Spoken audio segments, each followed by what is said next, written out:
احنا محتوانا بإذنك يا رب هيبقى ليه أثر لكل بيت وكل بنت لكل الفئات بإذن الله. ايه هو المقصود والهدف من القناة؟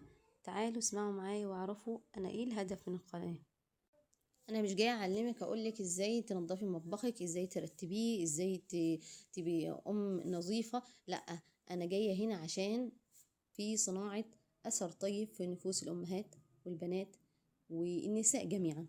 ان شاء الله ادخل بسمة في قلوبكم، ادخل كلام طيب في تشجيع، في ازاي ان انت تبقي سبحان الله امرأة قوية عندها ايمان وعندها يقين بالله عز وجل، ازاي ان انت تعيشي فعلا يعني حياتك اللي هي ممكن تبقى روتين عادي في كل بيت الى حياة مليئة سبحان الله بالثواب الكبير جدا عند الله عز وجل. حابة اشارككم قوي باول قصة اتأثرت بيها قوي وحسيت ان سبحان الله قد ايه لو عشت بالمفهوم دوت بالقصة ديت بجد بجد ايه ده انا حياتي هتتغير، انا فعلا فعلا حياتي هتتغير 180 درجة. احد المشايخ كان بيحكي القصة ديت، بيقول ايه؟ بيقول ان المرأة ديت كانت عندها حال مع الله عز وجل، كان كل ما يحصل لها كرب ويحصل لها شدة او يحصل لها اي حال كانت سبحان الله تتوجه لله عز وجل.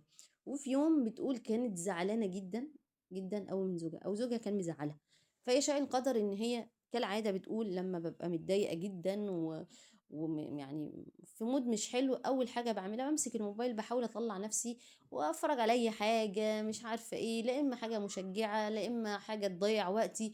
بتقول دي عادتي كنت بعمل كده. فقلت لا، طب ما انا اجرب بدل ما انا افر لاي حته تاني، ما انا افر الى الله عز وجل، طب ما انا اروح لربنا.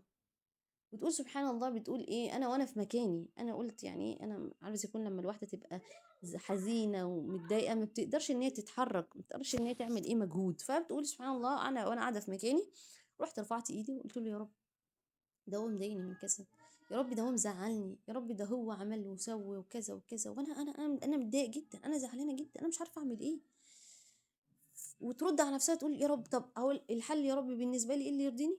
يا رب الحل ان هو يجي ويسألني يقول لي ايه اللي مضايقك، ايه اللي معصبك، وانا اقول له انت عملت واحد اتنين تلاتة معايا، انت عصبتني من كذا، انت زعلتني من كذا. وتقول سبحان الله ايه، خلصت الدعاء وايه وبدأ حديث النفس بقى يشتغل، ما حصلش يعني اللي انت بتقولي عليه، يعني توجهت لله عز وجل. وهي ترد على نفسها وتقول لها ايه، يكفيني ان انا اتكلمت مع ربنا، انا كده كده ارتحت الحمد لله، انا مبسوطه ان انا اتكلمت معاك يا رب. والنتيجه مش فارقالي ان هو يجي بنفس الطريقه، بس فارقلي ان انا اتكلمت معاك يا رب. ويشاء القدر اني جوزها يخبط ويخش، تقول لي والله اول حاجه وقع في قلبي ان انا قلت ايه ده، يا الله اللهم لك الحمد يا رب. تقول لي كنت بس بتنطط من الفرحه في قلب جوه قلبي، اللي هو مش مصدقه. بقول لها مالك، ايه اللي مزعلك؟ بتقول سبحان الله كنت حاسه في لحظتها اني انا مش عاوزه حاجه منك، انا عاوزه منه هو، عاوزه من ربنا. ليه؟ انا وصلت لمرحله سبحان الله انا في صله ما بيني وما بين الله عز وجل. المهم سبحان الله يقول لها ايه اللي مزعلك مش عارف ايه، وتتكلم معاه انت عملت كذا، انت غلطت معايا في كذا، انت مش عارف ايه، يقول لها يا ست حقك عليا سامحيني، انا غلطت، انا يا ستي غلطت في حق، ممكن تسامحيني بقى ما تزعليش مني.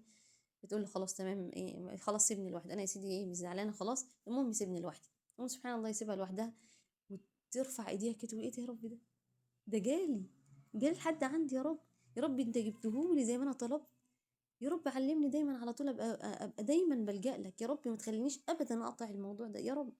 تقول لي سبحان الله بدأت يعني زي يكون ايه مشاعرها كلها بقت لله عز وجل. ويشاء القدر فجوزها يرجع يخش عليها ويخبط عليها ويجيب لها شنطة كده مليانة حلويات. والله بتقول سبحان الله ايه ده، بتقول انا ساعتها حسيت ان انا عاوز اسجد لله سجدة شكر، انك يا رب اللي وفقتني لده، انت اللي وفقتني يسرت لي ان انا اقرب منك، ان انا اكون سبحان الله قريبة منك بالطريقة دي.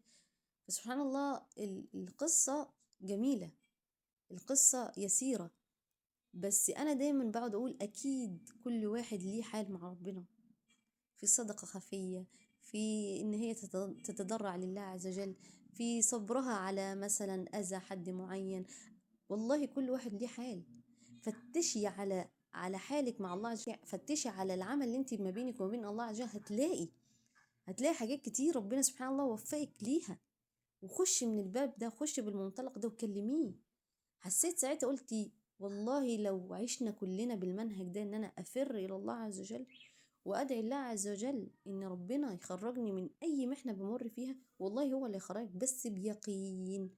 انا قلت سبحان الله القصه على قد ما هي فيها اثر طيب، على قد ما فيها يقين بالله عز وجل. واللي انا هدعيه النهارده وهطلبه من ربنا النهارده مش لازم اخده في لحظتها، لازم يكفيني ان انا اقول يا رب، يكفيني ان انا اتكلمت معاك يا رب وشكيت همي ليك يا رب، يكفيني ان انا فرغت ليك انت يا رب، لانك انت الستار اللي هتسترني، انت اللي يا رب عارف عيوبي، عارف مشاكلي. كفايه ان انا لجأت الى الله عز وجل، كفايه ان انا فريت الى الله عز وجل في وقت ضعفي، ويعلم ان انت ضعيفه في وقت في موضوع معين، عارف ان انت ضعيفه، عارف ان انت ما تستحمليش حاجات معينه. كلمي معاه قولي له يا رب في حاجة اتنين تلاتة مضايقني مزعلني. أتمنى إن قصتنا على قد ما هي يسيرة تشاركونا في التعليقات وتقولوا استفدتوا إيه، ويا رب يكون صنعت أثر طيب في نفوسكم ونفوس النساء الجميلات اللي بيسمعوني. وجزاكم الله خير. أسأل الله العظيم أن يوفقنا ويسددنا ويتقبل منا ويستخدمنا ولا يستبدلنا يا رب العالمين.